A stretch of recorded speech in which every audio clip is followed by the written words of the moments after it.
આજની ધર્મકથા. પ્રણામ. અષ્ટપ્રકારી પૂજાની કથાઓ, અક્ષત પૂજા સુધીની કથાઓ આપણે જોઈ. નૈવેદ્ય પૂજા માટેની કથા અહીંયા પંડિત વીર વિજયજી મહારાજ સાહેબ શરૂ કરે છે. અત્યાર સુધીની પૂજાઓમાં આપણે જોયું કે દરેક પૂજાઓ એ ક્યાંક ને ક્યાંક એવા દ્રવ્યોથી કરવાની પૂજા છે કે જે દ્રવ્યો પ્રભુ માટે વિશેષપણે લાવવાના રહે,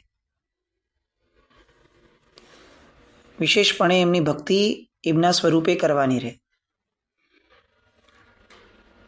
ધૂપ, દીપ, ચંદન વગેરે. આ છેલ્લી 3 પૂજા જે આવે છે, અક્ષત, નૈવેદ્ય અને ફળ, આ ત્રણેય પૂજાનો એક સરસ મજાનો ભાવ છે. એ છે અગ્રપૂજા જ, પણ એવા દ્રવ્યોની અગ્રપૂજા કે જે દ્રવ્યો આપણે સ્વયં વાપરીએ છીએ. આપણે ધૂપ નથી કરતા આપણી માટે, આપણે દીપક નથી કરતા આપણી માટે, આપણે વિલેપન આપણને નથી કરતા, પણ અક્ષત, ફળ અને નૈવેદ્ય આ 3 વસ્તુ એવી છે કે જે આપણા સામાન્ય જીવનનો ભાગ છે, સામાન્ય જીવનનો અંશ છે. અક્ષત એ આપણા ભોજનની અંદરનું એક અવિભાજ્ય અંગ છે. હવે વાત આવી નૈવેદ્યની. નૈવેદ્ય પૂજા શી રીતે કરવાની, નૈવેદ્ય પૂજા કયા ભાવથી કરવાની, એ બધી વાતો આ વાર્તાની અંદરમાં, આ કથાની અંદરમાં બહુ સરસ રીતે વીર વિજયજી મહારાજ સાહેબે ભણી લીધી છે. ક્ષેમા નામની નગરી અને ઋષભદેવ ભગવાનનું એક પ્રખ્યાત જિનાલય. આ જિનાલયની એક બહુ મોટી વિશેષતા હતી કે જે વિશેષતા અન્ય ક્યાંય કોઈ જિનાલયમાં ન હતી. વિશેષતા એ હતી કે આ જિનાલયની બહાર હંમેશા એક સિંહ, લાયન આવીને બેસતો. હવે સૌથી પહેલો પ્રશ્ન એવો થાય કે સિંહ જો બહાર બેઠો હોય તો પછી અંદર દેરાસરમાં જશે કોણ? તો આ સિંહને કોઈ ભગાડતું કેમ ન હતું? સિંહને ભગાડતા એટલા માટે ન હતા કારણ કે આ સિંહ કોઈનાથી ભાગે એમ ન હતો. એ ત્યાંના અધિષ્ઠાયક દેવ સ્વરૂપે, પોતે જ અધિષ્ઠાયક દેવ એ સિંહ બનીને બેસતો ત્યાં. કેમ આવું? એટલા માટે કે જાગ્રત દેવ હતા અને એ ઈચ્છતા હતા કે પોતાના પરમાત્માના જિનાલયની અંદરમાં એક પણ વ્યક્તિ ખોટા ઈરાદાથી ન આવે. એટલે એનો અર્થ શું થતો કે જે લોકો સારા ઈરાદાથી આવતા હતા એને સિંહ કંઈ નહોતો કરતો, પણ જે લોકો ખોટા ઈરાદાથી આવતા એ લોકોને આ સિંહ જે છે એ ભગાવી દેતો. કઈ રીતે ભગાવતો? તો આ કથાની બહુ સરસ મજાની આ લાક્ષણિકતા છે. કથાકાર એવું કહે છે કે આ સિંહને એ જ વ્યક્તિઓ જોતા હતા કે જેના મનમાં ખોટો ઈરાદો હોય. જે શુભ ભાવથી જતા હોય એને આ ક્યારેય સિંહનો ભય રહેતો જ નહોતો. સડસડાટ નીકળી જાય અને જિનાલયમાં ભક્તિ કરી લે. પણ જો મનમાં કોઈ અશુભ ભાવ છે પરમાત્મા પ્રત્યેનો કે પછી પરમાત્માની ભક્તિ માટેનો, તો એમને તરત સિંહ દેખાય, ભય પ્રગટે અને લોકો પાછા નીકળી જાય. જાગ્રત દેવ હોવાનો આ એક બહુ મોટો ફાયદો. આજે આપણે ઘણી બધી વાર આવી કમ્પ્લેન્સ કરતા હોઈએ છીએ કે સમ્યક દ્રષ્ટિ દેવો જાગતા નથી, દેવો કંઈ કરતા નથી, આટલા બધા પ્રશ્નો શાસનમાં છે, દેવો કેમ નથી આવતા, દેવો તો રક્ષક છે, આ ક્ષેત્ર દેવતાઓ કેમ નથી જાગતા, અધિષ્ઠાયક દેવતાઓ કેમ નથી જાગતા, બહુ બધા પ્રશ્નો છે. આ કથાના પરિપ્રેક્ષને જરાક વિચારીએ તો આપણને આપણા પ્રશ્નો ઉપર એક પ્રશ્ન થશે. કારણ કે જો દેવો જાગ્રત થશે અથવા દેવો જાગ્રત થઈને આવી જશે તો તકલીફ એ થશે કે આ દેવો તો અવધિજ્ઞાની છે. એ દેવોને આપણી વર્તમાન પરિસ્થિતિમાં આપણા બધાના આશયો ખબર પડી જશે. અને જો આપણા બધાના આશયો ખબર પડી જશે તો પછી એ સમ્યક દ્રષ્ટિ છે, પોતાના પ્રભુ પ્રત્યે વફાદાર છે, તો એ આપણા જેવાના આશયોના આગળ વધવા માટે એ આપણને કઈ રીતે આવવા દેશે? આપણને એવો ડર છે કે નબળી વસ્તુઓ દૂર કેમ નથી થતી, પણ જો દેવ જાગૃત થઈ જશે તો નબળા ભાવોવાળા વ્યક્તિઓ પણ દૂર થઈ જશે અને એમાં ક્યાંક આપણો નંબર પણ લાગી ગયો હતો. આ પરિપ્રેક્ષ આપણે ક્યારે વિચારતા જ નથી. આ દેવો જાગૃત થાય તો આનંદ છે, પણ જો આ રીતે જાગૃત થયા તો આપણું શું થશે, આવો વિચાર પણ કરવો જોઈએ. કારણ વર્તમાન પરિસ્થિતિ એટલે બધા નબળા આશયની છે કે આ નબળા આશયોની અંદરમાં આપણે ક્યારેય એને રિવાઇઝ કરવા માટે પણ વિચારતા નથી. બહુ સામાન્યપણે સમ્યક દર્શનના આલાવાની અંદરમાં, અતિચારની અંદરમાં 2 વાક્યો આવે છે, 2-3. જીન અરિયંત ધર્મના આગાર, વિશ્વોપકાર સાગર, મોક્ષ માર્ગના દાતાર, ઈસ્યા ગુણ ભણી ન માન્યા ન પૂછ્યા. એનો અર્થ શું થયો કે વ્રતધારી વ્યક્તિ માટે શાસ્ત્રકાર ભગવંતો એમ કહે છે કે એ પરમાત્માની પૂજા આ 3 આશય સિવાય જો કરે છે તો એ અતિચાર છે. આપણે સુજ્ઞ છીએ, આપણે આ 3 ગુજરાતી શબ્દોને સમજી શકીએ એટલા વિચક્ષણ છીએ. આપણે વિચારવું જોઈએ. આપણી મૂળ કથા. સિંહ રોજ આવીને બેસતો. લોકોની વાયકા એવી હતી કે સિંહ છે એ જીનાલીનું રખોપો કરે છે. હવે એ જીનાલીની નજીકમાં એક ગરીબ ખેડૂતનું ઘર હતું. ખેડૂત અને એની પત્ની 2 જણા ખેતર ખેડતા, લોકો સૂકો રોટલો ખાય, દિવસો પસાર કરે, પોતાની ગરીબી માજા મૂકી દે એ સ્થિતિમાં હતી. રોટલો મળે ન મળે, તન તોડ મહેનત કરવાની, આખો દિવસ ખેતર ખેડી રાખવાનું, અંતે ભાગ્ય નબળું, કંઈક ને કંઈક એવું થાય કે જેના કારણે ઈચ્છ્યું હોય, વિચાર્યું હોય એ મળે જ નહીં અને ગરીબી જાય જ નહીં. એવું લાગે કે હવે આ અનંત છે, આ ગરીબી એ હદ સુધી ગરીબીનો વસવસો મનમાં રહ્યા કરે. પણ કરી શું શકે? પુણ્યથી નિર્ધન હતો. કોઈ માણસ બહારથી નિર્ધન હોય ને એને વાંધો ન આવે, પણ જો કોઈ માણસ પુણ્યથી નિર્ધન હોય ને તો એની તકલીફોનો પાર ના આવે.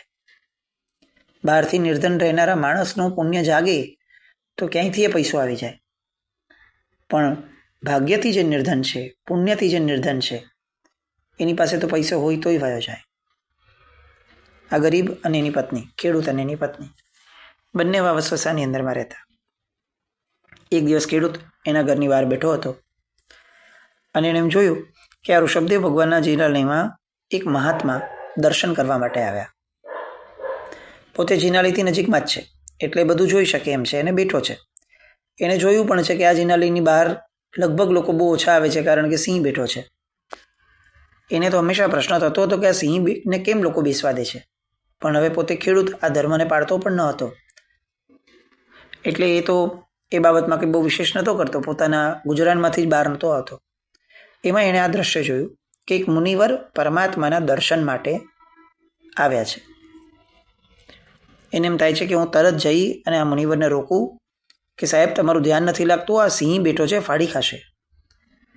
પોતે હજી ઊભો થવા જાય એની પહેલાં જ એણે જોયું કે આ મુનિવર તો સડસડાટ જાણે સિંહ છે જ નહીં એ રીતે આ મુનિવર એ જીનાલયની અંદરમાં દર્શન કરવા ચાલ્યા ગયા.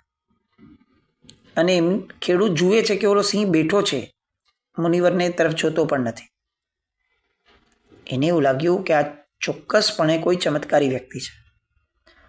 સિંહ બાજુમાંથી પસાર થઈ જાય અને કોઈ ભય ન લાગે, કંઈ અટકે નહીં, સિંહ પણ કાંઈ ન કરે. ચાલો પોતાને તો ભય ન લાગ્યો પણ સિંહ પણ કાંઈ ન કરે. આવું તો ચમત્કાર વિના શક્ય જ ન થાય. એટલે એણે મનોમન નક્કી કર્યું કે નક્કી આ મહાત્મા એ કોઈક ચમત્કારી પુરુષ છે. એટલે હવે એણે રાહ જોઈ કે મારે આ મુનિવરને તરત જ મળવા જવું જોઈએ. ગરીબીનું દુઃખ એટલું બધું હતું કે હવે એને ક્યાંયથી પણ જો માર્ગ મળી જાય તો એ શોધ છે.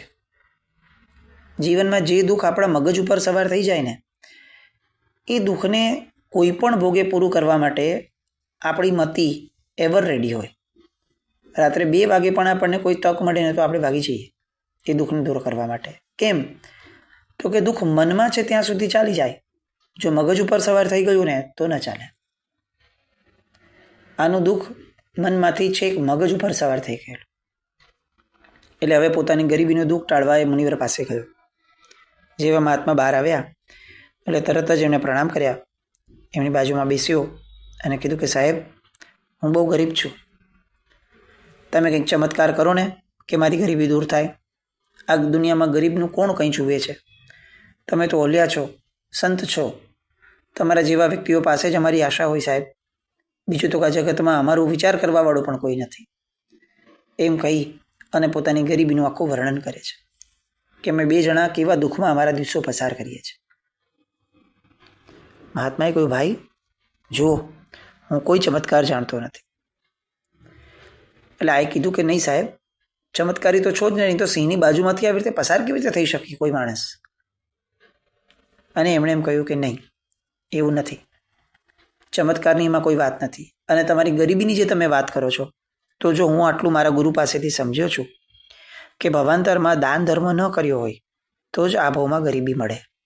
જો આપણે કોઈને દાન આપ્યું હોય, કોઈની ભક્તિ કરી હોય, કોઈની સેવા કરી હોય, કોઈને સહાય કરી હોય, કોઈને કંઈ પણ આપ્યું હોય, તો આ ભાવની અંદરમાં ઈશ્વરે આપણને આપ્યું જ હોય.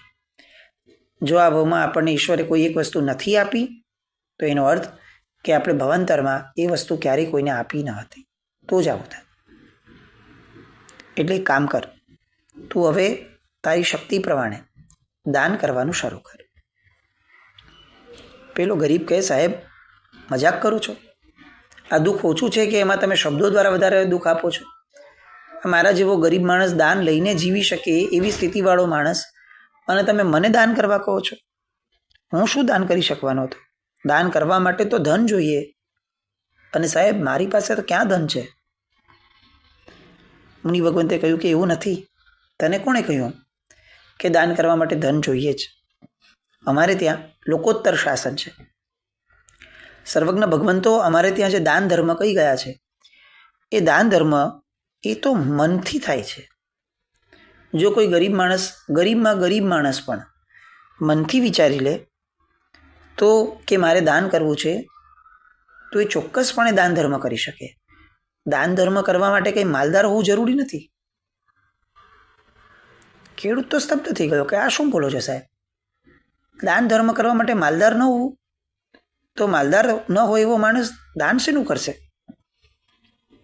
મુનિ ભગવંતે સમજાવ્યું, જો હું તને એક સરસ ઉત્તમ માર્ગ આપું. આ ઋષભદેવ ભગવાનનું જિનાલય છે. આ જિનાલયની અંદરમાં દરરોજ તું દર્શન કરવા માટે જજે અને દાદાને નિવેદ ધરાવવાનું રાખજે. નૈવેદ્ય પૂજા દાદાની કરજે. ખેડૂત ગડગડો થઈ ગયો કે સાહેબ શું બોલો છો તમે? મેં મારા જીવનમાં વર્ષો થયે મેં મેવા મીઠાઈ જોઈ નથી. ભગવાનને ધરાવવા માટે જો મારી આગળ આટલા પૈસા હોત મીઠાઈ લેવાના, મેવા લેવાના, તો સાહેબ હું આ લુખ્ખો રોટલો કેમ ખાત? કેમ મારી મજાક કરો છો સાહેબ? અને મુનિ ભગવાન તેને એમ કહે છે કે તું એક વાત સમજ, નૈવેદ્ય એટલે મેવા મીઠાઈ કે એવું બધું નહીં. નૈવેદ્ય એટલે રોટલો, દાળ ભાત, આ બધું પણ નૈવેદ્ય. અને આ કીધું કે શું વાત કરો છો સાહેબ, નૈવેદ્ય એટલે તો મીઠાઈ ન થાય? તો કે ના, તું તારા રોટલામાંથી પણ કેટલોક ભાગ દાદાને ધરાવે ને તો એ પણ નૈવેદ્ય પૂજા છે. ઓલાએ કીધું કે ચોક્કસ સાહેબ, ખરેખર આવું છે? મેં જે સાંભળ્યું છે, મેં જે લોકોને જોયા છે, એ તો સાહેબ મોટા મોટા મેવા અને મીઠાઈને બધાના થાળ લઈને લોકો જતા હોય અને એ નૈવેદ્ય પૂજા ગણાય. સાહેબ મારો રોટલો એ કઈ રીતે નૈવેદ્ય પૂજા ગણાય? અને ત્યારે સાહેબે કીધું, આપણે જે કંઈ પણ જમવાના હોઈએ એમાંથી દાદાને ધરાવવું એ પણ નૈવેદ્ય પૂજા છે. તારી જે શક્તિ છે એ શક્તિ પ્રમાણેનું દાદાને ધરાવવું એ નૈવેદ્ય પૂજા છે. કોઈની શક્તિ પહોંચે છે અને પોતે મીઠાઈ વાપરી શકે એમ છે તો એ દાદાને મીઠાઈ ધરાવે. કોઈની શક્તિ પહોંચે છે અને ઉત્તમમાં ઉત્તમ થાળ દાદાને ધરી શકે છે તો એ ઉત્તમ થાળ ધરાવે, એ નૈવેદ્ય પૂજા છે. તારી શક્તિ રોટલાની પહોંચે છે તો રોટલો ચડાવે તો એ રોટલો એ નૈવેદ્ય પૂજા છે. આપણે ત્યાં યથાશક્તિ પૂજા કીધી છે. હા, શક્તિ ગુપવવાની નહીં પાછી. આપણું મન કંજૂસ હોય એ ન ચાલે. અહીંયા આર્થિક સ્થિતિની વાત છે, મનની માનસિક સ્થિતિની વાત નથી. કેટલીક વાર આપણી આગળ લાખો રૂપિયા હોય પણ આપણને એમ થાય કે નૈવેદ્ય પૂજા એટલે તો સાકર ચડાવવાની, નૈવેદ્ય પૂજા એટલે તો આ જ ચડાવવાનું, તે જ. તો એ ભગવાનની આશા જ ના છે. કેમ? કારણ કે આપણી શક્તિ પહોંચે છે મીઠાઈ ખાવાની, આપણી શક્તિ પહોંચે છે ઘરમાં રોટલી દાળ ભાત શાક સારામાં સારા ખાવાની. તો ભગવાનને શક્તિ પ્રમાણેનું દ્રવ્ય ન આપીએ તો પણ એ આપણને અંતરાય બંધાવે. નૈવેદ્ય પૂજાનું આ સ્વરૂપ સાંભળી અને પેલો ખેડૂત હબક થઈ જાય છે. મને આજ સુધી આવો ભ્રમ હતો કે નૈવેદ્ય પૂજા મેવા મીઠાઈની જ થાય. તો ખરેખર સાહેબ તમે મારો ભ્રમ તોડી નાખ્યો. ખૂબ હોંશે હોંશે એમ કહે છે કે તો હું આ તો ચોક્કસ કરીશ, આટલું તો હું કરી જ શકીશ. જો મારો રોટલો દાદાને ચડાવાતો હોય અને એનાથી દાદા રાજી થતા હોય ઋષભદેવ ભગવાન, તો મને તો બહુ આનંદ થશે. અને ફરીથી ધીરે એકથી પૂછે છે કે હું આજથી ચાલુ કરી દઈશ, પણ સાહેબ મારું એનાથી દારિદ્ર્ય ટળશે ને? અને ત્યારે સાહેબ એમને સમજાવે છે કે જો આપણું કામ છે ને ભગવાનને ધરવાનું છે, આપણું કામ ઉત્તમ વ્યક્તિની ભક્તિ કરવાનું છે. પછી આપણું ધ્યાન રાખવાનું કામ છે ને એ ઉત્તમ વ્યક્તિનું છે. આપણે આપણું કામ કરવાનું, એના કામમાં ચંચુપાત નહીં કરવાનું. ઉત્તમ વ્યક્તિ ઉત્તમ એટલા માટે જ છે કે જો એ થોડુંક પણ આપણું યોગ્ય દેખાશે તો આપણને આપશે જ, એ અન્યાયી ન હોય ક્યારે પણ. તો ઉત્તમ તત્વો પ્રત્યે ન્યાય છે એવી શ્રદ્ધાપૂર્વક ભક્તિ કરવી જોઈએ. તારી સ્થિતિ હું સમજી શકું છું, પણ તું સાથે એટલું ધ્યાન રાખજે કે તું જે પણ નૈવેદ્ય ઘરનું ચડાવે એ નૈવેદ્ય પૂજા તારે અન્નનો દાણો મોઢામાં મૂકતા પહેલાં કરવાની. તું જમી લે પછી ભગવાનને ધરાવ એ ન ચાલે. સૌથી પહેલાં ભગવાનને ધરાવવાનું અને પછી એ વાપરવાનું. ધરાવેલું નહીં વાપરવાનું, પણ જે દ્રવ્ય ભગવાનને ધરાવે છે એ દ્રવ્ય ભગવાનનું, પછી ઘરે તારી માટે જે બચ્યું છે એ તારું. એ હોંશે હોંશે કીધું કે જી સાહેબ એ તો બરોબર છે, ભગવાનને એટલું તો ન ચડાવાય. અને ત્યારે સાહેબ હજી એમને સમજણ આપે છે, જૈન મતના નથી એટલે સમજણ આપે છે કે જો ભગવાનને વાસી પણ ન ચડાવાય, ભગવાનને કંદમૂળ પણ ન ચડાવાય, ભગવાનને અનંતકાય પણ ન ચડાવાય, ભગવાનને અભક્ષ્ય પણ ન ચડાવાય. એમ કરી અને આખો એ ભક્ષ્ય અભક્ષ્યનો જે વિચાર છે એ વિચાર બહુ સરળતાથી આ ખેડૂતને સાહેબ સમજાવી દે છે. ભગવાનને ધરાવવાનું પછી જ તારે જમવાનું. અને ખેડૂત તો ખુશ થઈ ગયો. ઓરોમરાજે વિકસ્વર થઈ કહી દીધું કે સાહેબ આજથી મને નિયમ આપી દો કે ભગવાનને ધરાવ્યા વિના હું ક્યારેય નહીં વાપરું. અને સાહેબે એને નિયમ આપ્યો. હવે ઊભો થાય છે, ઊભો થઈને આગળ વધે છે, પણ ત્યાં ફરી પાછો આવે છે અને હજી કંઈક બોલે એ પહેલાં સાહેબ જ એને કહે છે, તને એવો ભય છે ને કે આ સિંહ બેઠો હશે તો હું કઈ રીતે જઈશ? હા સાહેબ તમે તો ખરેખર અંતર્યામી છો, ખેડૂતે કહ્યું. અને સાહેબે કીધું કે જા, આ સિંહ તને કંઈ જ નહીં કરે. સિંહનો જરાક પણ ભય રાખ્યા વિના તું વયો જજે. ખેડૂત તો ખુશ થઈ ગયો. આવા અંતર્યામી એવા મહાત્મા, એમના મુખેથી વાત નીકળી અને ભગવાનને હું રોટલોય ચડાવી શકું, આવી સરસ મજાની વાત. આ નૈવેદ્ય પૂજાનું સ્વરૂપ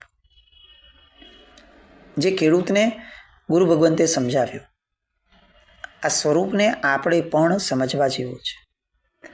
ક્યાંક ખેડૂત જેવી વૃત્તિ, વિચારણા, ધારણા આપણી પણ નથી ને કે નૈવેદ્ય પૂજા એટલે મેવા, મીઠાઈ વગેરે એ જ.